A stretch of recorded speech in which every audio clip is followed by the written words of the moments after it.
Assalamualaikum warahmatullahi wabarakatuh. Nama saya Yogi Junarti Saputra. Saya di sini akan menjelaskan mengenai determinasi seks pada ikan lele. Pada umumnya, ikan lele jantan memiliki bentuk kepala yang runcing dengan tubuh yang ramping dan warna yang kegelapan. Ikan lele jantan memiliki dua lubang urogenital dengan bentuk papila yang meruncing. Sedangkan pada ikan lele betina, bentuk tubuh dan bentuk kepala sedikit membulat dengan warna yang pudar. Pada ikan lele betina, terdapat 3 lubang urogenital dengan bentuk papila yang membulat lalu menonjol. Untuk membandingkan bentuk gonat ikan lele diperlukan proses pembedahan. Pada proses pembedahan ikan lele jantan dilakukan dengan memotong kepalanya terlebih dahulu. Setelah kepalanya terpotong, gunting bagian samping tubuh ikan lele. Ini adalah bentuk gonat ikan lele jantan yang masih kosong. Pada pembelahan ikan betina, lakukan langkah seperti tadi, dan ketika sudah mencapai perut, maka gunting lurus ke arah papilanya. Setelah perut terbelah sempurna, maka gonat ikan lele betina dapat dikeluarkan. Assalamualaikum warahmatullahi wabarakatuh. Perkenalkan, nama saya Firgi dari kelompok 10. Di sini saya akan menjelaskan determinasi seks pada ikan nila dengan nama ilmiah Oreochromis niloticus. Sebelumnya, determinasi seks adalah penentuan kelamin jantan maupun betina berdasarkan komando genetika. Yang pertama, kita lihat perbedaan antara ikan jantan dan betina. Yang pertama pada warnanya. Di sini gambarnya kurang jelas, namun pada ikan jantan itu terdapat warnanya lebih cerah daripada ikan betina. Yang kedua yaitu pada siripnya. Sirip warna pada ikan jantan lebih merah, namun pada betina lebih gelap. Lalu pada sisi-sisinya, sisi pada ikan jantan lebih besar daripada ikan betina. Karena yang berikutnya yang keempat, yaitu pada perut pada ikan jantan lebih ramping, namun pada ikan betina lebih mengembung atau lebih besar.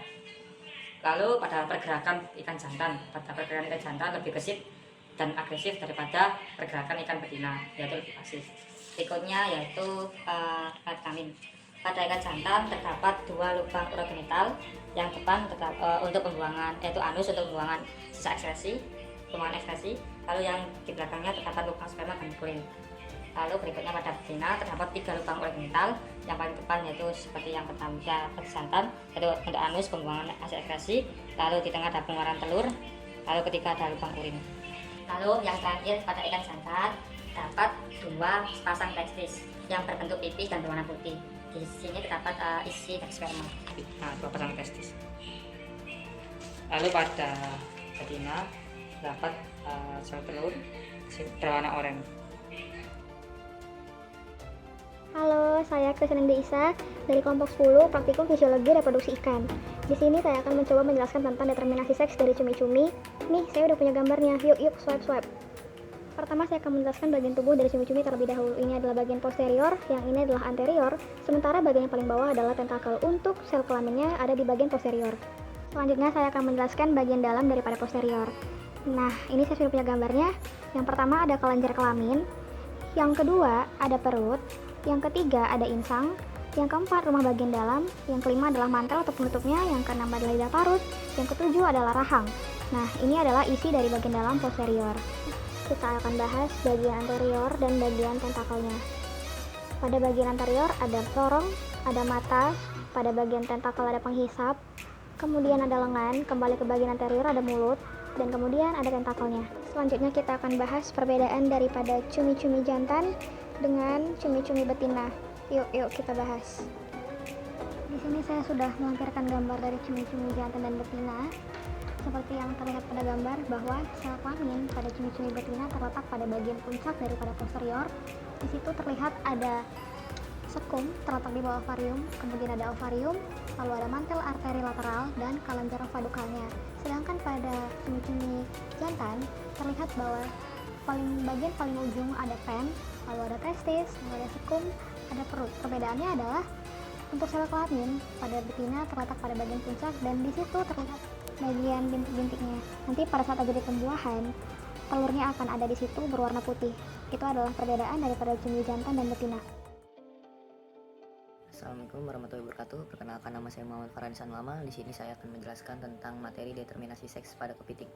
Nah, di sini sudah ada gambar yaitu kepiting bakal. Nah, secara umum kepiting bakal ini memiliki 3 pasang kaki jalan dan 1 pasang kaki renang. Yang fungsinya yang kaki jalan untuk berjalan dan kaki renang untuk berenang. Nah, terdapat perbedaan antara kepiting jantan dan kepiting betina. Nah, untuk perbedaan yang pertama ini, pada jantan yang sebelah kanan itu ukurannya lebih kecil dibandingkan yang betina.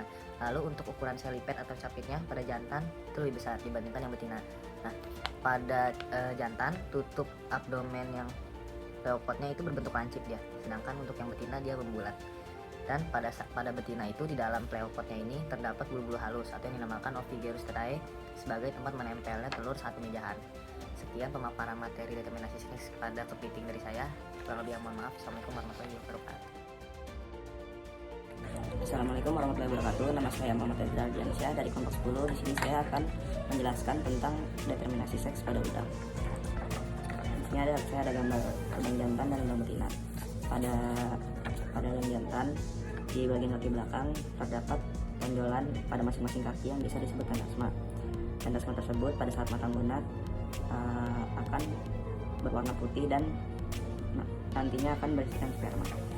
Sedangkan pada udang betina di bagian kaki belakang dia tidak terdapat tonjolan atau tendasma seperti pada udang jantan.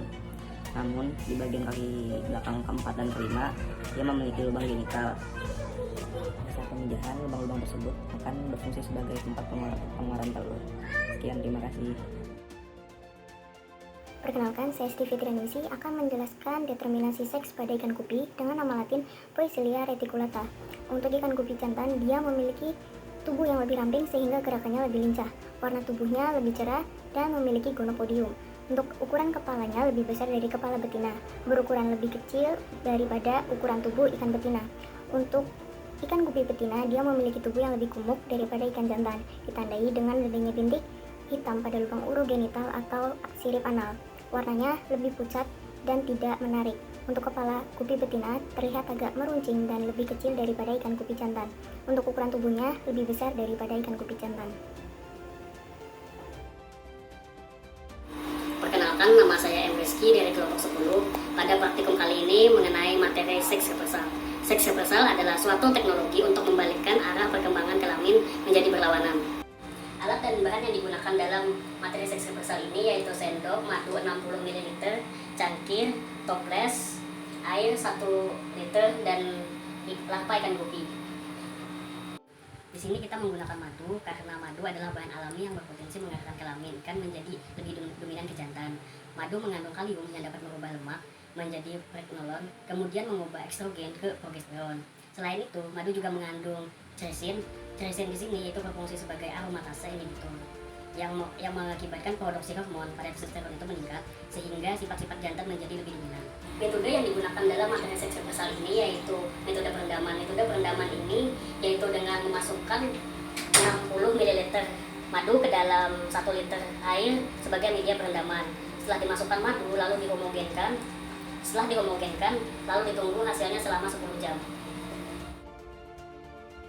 Lagi bersama saya, di sini saya akan memaparkan materi tentang alur GTH 1 dan 2. Pada alur GTH 1, hipotalamus akan menerima sinyal dari sistem saraf yang akan menghasilkan hormon gonadotropin releasing hormone berupa FSH-RH.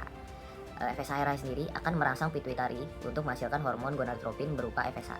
FSH ini merupakan produk dari GTH 1. FSH selanjutnya akan masuk ke dalam moosit dan mempengaruhi sel TK. Nah, sehingga sel TK ini akan menghasilkan testosteron. Hormon testosteron ini akan dimediasi oleh enzim aromatase pada sel granulosa. Kemudian hormon testosteron ini akan menghasilkan 17 beta estradiol yang akan dibawa ke hati dan disintesis menjadi fitologenin atau kuning telur. Nah, fitologenin ini selanjutnya akan ditangkap oleh reseptor yaitu darah dan masuk menuju oosit. Fitologenin ini akan diserap dan menyebabkan penebalan dinding radiata. Penebalan ini akan memicu tingginya 17 beta estradiol yang menyebabkan umpan balik yang berpengaruh terhadap hormon LH. Fungsi dari hormon LH itu yang pertama menghambat produksi enzim aromatase. Nah, produksi enzim aromatase ini yang turun akan meningkatkan produksi hormon testosteron karena tidak ada yang memediasi. Nah, meningkatnya testosteron ini akan menyebabkan umpan balik kembali. Umpan balik yang ini ada dua. Yang pertama ada umpan balik negatif dan umpan negatif positif. Umpan balik negatif ini berupa FSH-IH yang akan menghambat produksi FSH sehingga alur GTH1 selesai. Nah, respon positifnya berupa LH-RH yang akan dilanjut ke alur GTH2. Pada alur GTH2, LH-RH akan merangsang pituitari untuk menghasilkan hormon gonadotropin berupa LH yang merupakan produk dari GTH2. Hormon LH sendiri akan mempengaruhi sel TK untuk menghasilkan 17 alfa hidroksid progesteron yang merupakan fungsi LH yang kedua. Fungsi ALH yang ketiga yaitu mengaktifasi enzim 20 beta hidroksisteroid dehidrogenase.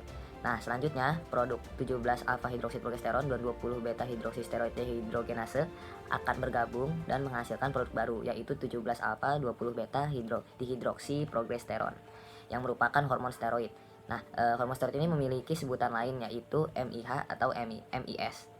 MIH ini memiliki singkatan maturating inducing hormone atau MIS sendiri yaitu maturating steroid hormone. Nah, produk MIH atau MIS ini selanjutnya akan masuk ke dalam oosit yang menyebabkan pergerakan inti kuning telur. Nah, di sini bisa kita lihat pergerakan inti kuning telurnya. Pergerakannya itu dimulai dari tengah sentral Givi yang bermigrasi menuju periferal. Nah, kemudian di periferal ini inti kuning akan diikat oleh membran plasma yang diikuti dengan aktivasi MPF, maturating promoting factor yang berfungsi meleburkan kuning telur dan memecah folikel. Nah, selanjutnya itu terjadi GVBD dan dilanjutkan dengan proses terakhir yaitu ovulasi dan ovoposisi.